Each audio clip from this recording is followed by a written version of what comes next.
Kurt Sasso here from TGT Media at Motor City Comic Con with the master of all things horror, as I always call him, Mr. Dirk Manning. How you doing today? Good, I'll take it. Thank you. Appreciate it. You know, first time being here as press, you know, I'm really inspired by the amount of people here, but why did you want to come to Detroit?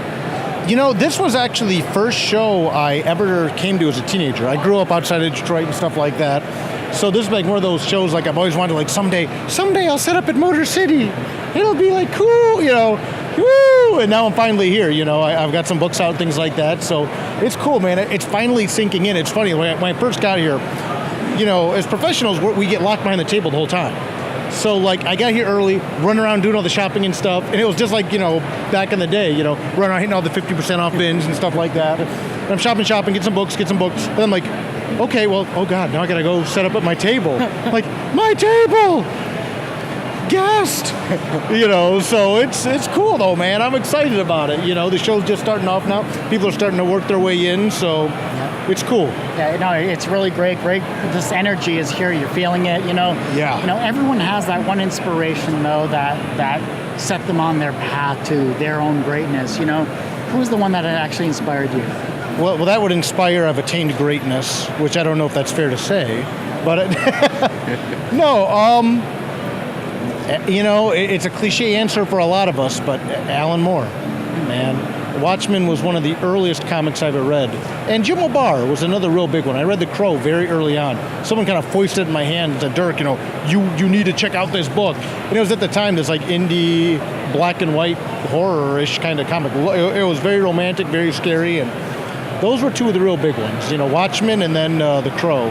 You know, take equal parts Crow, Watchmen, sprinkle in Dark Knight Returns by Frank Miller, and you get a Dirk Manning as a result. So, and we have the actual books here to showcase all of that. Yeah, we got the 3 Nightmare World books, and then the Right or Wrong book is out. Exactly. So I'm doing a panel Sunday at 1:45. I'm really excited about that. Very nice, good.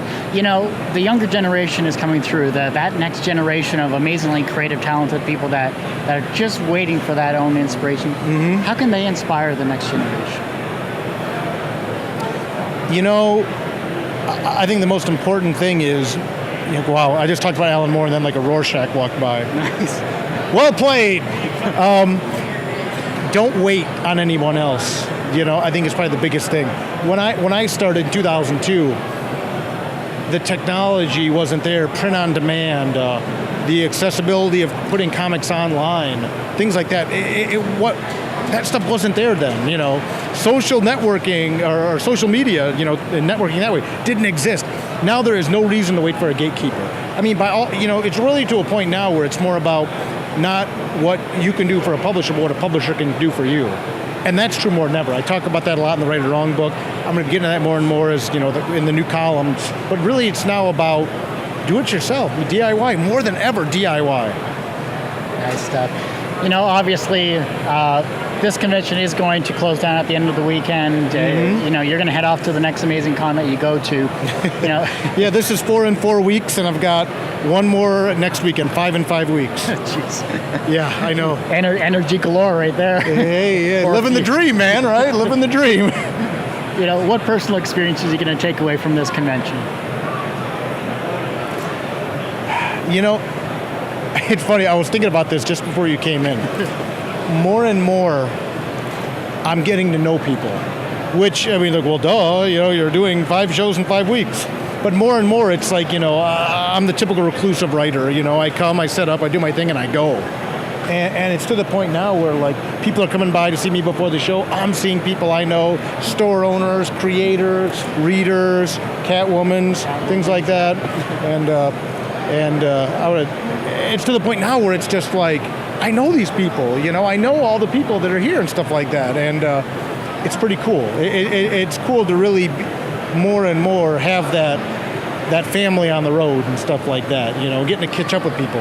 Even if you can only grab a burger or something after the show, or even if not, the only time you see them is before the show real quick, getting to say hi, touch base with everyone, it's cool. That's been, I think, one of the biggest things, even with this show, you know, and all these past shows I've been doing, it's the family's becoming more of a family, which is pretty neat.